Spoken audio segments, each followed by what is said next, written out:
got an upgrade. No more shaky camera. Say hello, Mole. Yeah, I got one of them fancy little gimbal things. What they're called, like a DJI 4. Well worth it, like. Absolutely amazing. So I'm filming on my phone. We're going to take some nice shots with the camera. But today, where are we off, Mal? We're starting from St. Peter's again, because we're sticking with the COVID restrictions. But we're off to Dunston Staves. Nice little walk on a nice sunny day. It's so nice today, we thought it were going to rain. But look at that. Gorgeous.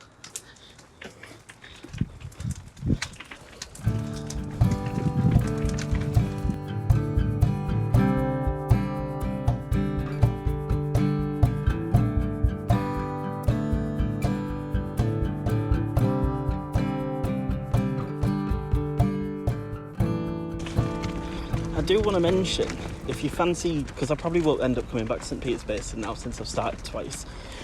If you ever do want to come down here, there's a couple of different buses. If you want to do this walk and things, you can get the Q3, and that goes from town, I think, to Wallsend. Or you can get the 18, that's like a stagecoach bus that goes to Denton, I think. And then it means you can do these walks and all. Or you can go to the pub when they open up.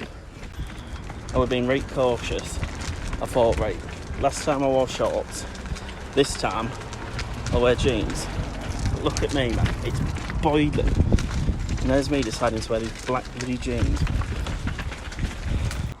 Right, so last time we went that way. So past that little bridge, we went to Walker, and then we went to Wallsend. But this time, we are going that way. So down the river to the quayside, and then we'll be at Dunston. She's in a very happy mood, enjoying the walks today with all the talks and that, and then we'll be off.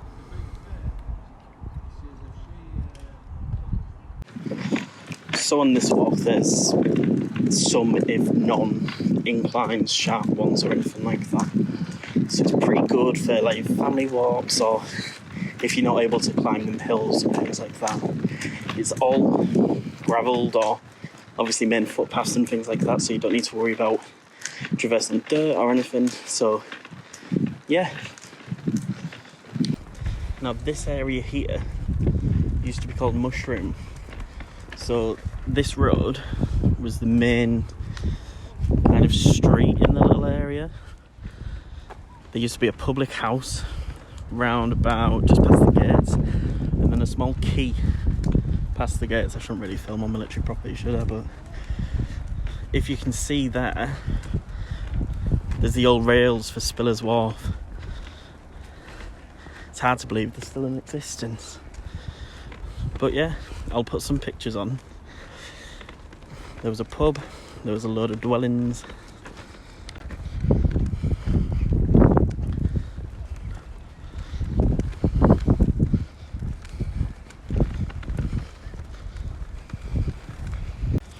There was also a chapel that seems pretty unheard of called St. Lawrence's. Now even on the 1860s maps, it was showing as ruinous. And I think it was 1916 that was completely derelict. It wasn't in use, but it's on sightlines and things, so I suspect there's some sort of historiography, but not much. And she's dropped. Now if you're walking here with a bike or anything like that, this is where the issue comes, because as you'll see in a minute, there's loads of cars that go past and it's only quite narrow, especially with a pushchair. And then that footpath over there, the lamppost get in the way, so it's a bit awkward, so just watch it. And my legs are sweating already. Don't know how I'm going to make it all the way to Dunston, like. Now obviously when you see somewhere derelict, you're like, oh, there used to be something quite significant here. Now up there used to be no rope works. I don't know how long till, I don't know much about it, but obviously they were very much in need for all the machinery and things. And obviously this is the remaining part of Spiller's Wharf. Tyne was littered with wharves and warehouses for all over the world.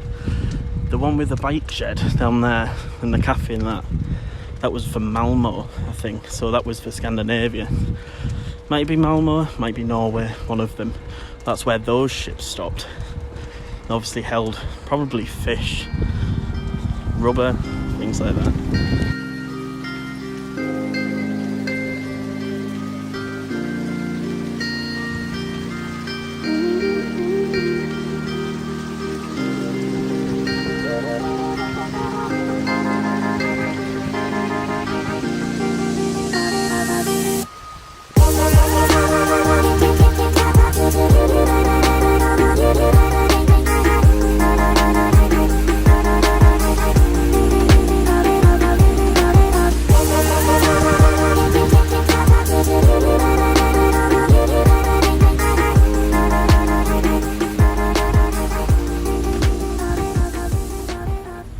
Now obviously on the quayside, if you look this way, this mound is not natural.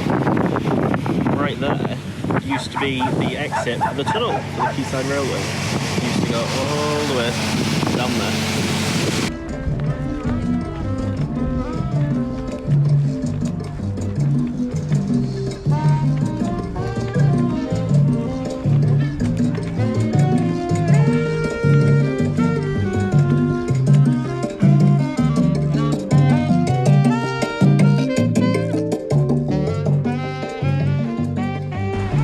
You know, Mol, this video malark is hard in public. You don't know if people think you're Louis Theroux. Or God knows what. Right, just under Tyne Bridge. So, there was a bull ring. They did excavations in the 1900s and 1910s. And they found the original pit. I think there's a picture online. And there's a page on my site as well. But, yeah.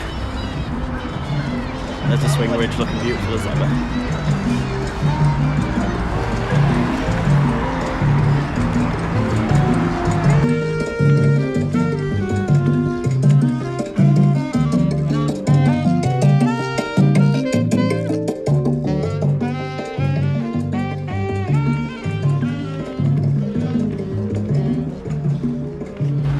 And this is the exact spot of it.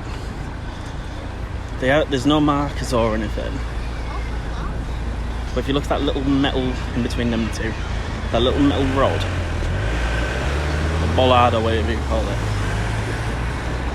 that's where it was. Molly, hi gorgeous. Hi gorgeous. You gonna do a bit of talking as well? Molly say, Dada. No, the story of my life. Bessie Surtees' house.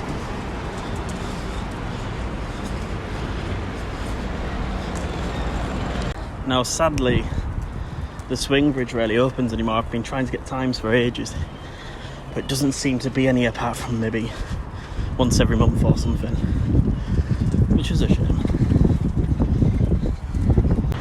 I'm sure many will know as well, this is the original kind of route from London to Edinburgh as well. The original stone bridge was here. Now obviously that was knocked down with Armstrong and building his works at Elsick. He needs to build a swing bridge to allow such large ships to go past. There's plenty of pictures like the Japanese ones and things like that that are absolutely amazing. But what I want to show you, those stone pillars there, so I'll zoom in. Those stone pillars are from the original, well not the original, the preceding bridge. But, zoom out again. This one is full size. The second one is cut in half. Now, it's cut in half because a building needs to be constructed there, known as the Oxo building. I'll try and find a picture with it on, but as you can see, it's totally just split in half. Now here is where Brett Oils was. You can see it from the other side of the Tyne. It closed in 2004, but Durham Uni have since done excavations and found the old ironworks in there, and a few odd buildings and things from the 16th, 17th century. Sadly, I can't quite see it because I've got more. There's a big pile of rubble there.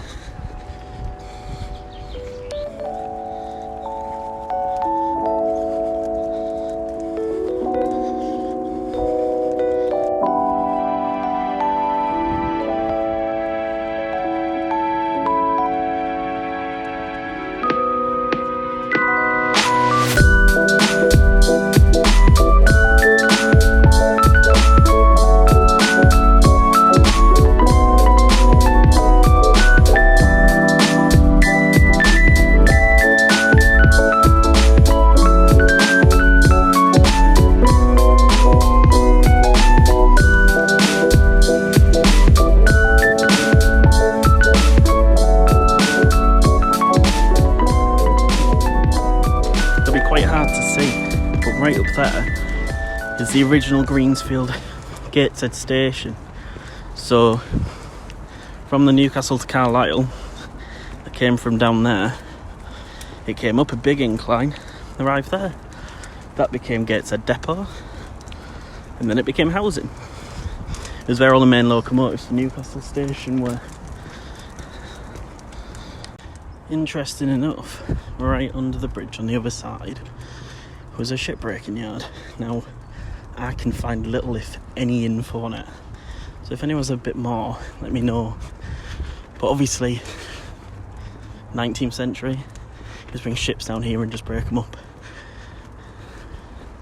There must have been little, like, because the swing bridge wasn't constructed until a bit after. But you can still see on a bit of the stonework that something was there. Unfortunately, we're going to have to leave it there because I'm running out of battery on everything. But she has been an amazing girl. But there are still some things I can show you. Now, down there is obviously Dunston Steps, so we weren't far off. But if you look in the middle of the river, that was where King's Meadow Island was. There was actually a pub in the middle of that island. You could get a ferry across from Elsick, I think. But yeah, it was since dredged in the 19th century, and it had another island next to it, but I can't remember what it's called on the top of my head. Now up there is the old toll house, so you can just see it beyond the trees. That used to be for the former Red Hugh Bridge, or Redder, whatever you call it. And then that abutment is still there on the other side, but you can't see it right now. So yeah, it's been a lovely day. Dunston Steps down there, the bigger chunk there, and Newcastle. Thank you so much for being so supportive. Obviously this is the second one, and at this point we haven't released the first one, but please show your support, join the Patreon, all that good stuff. See you soon.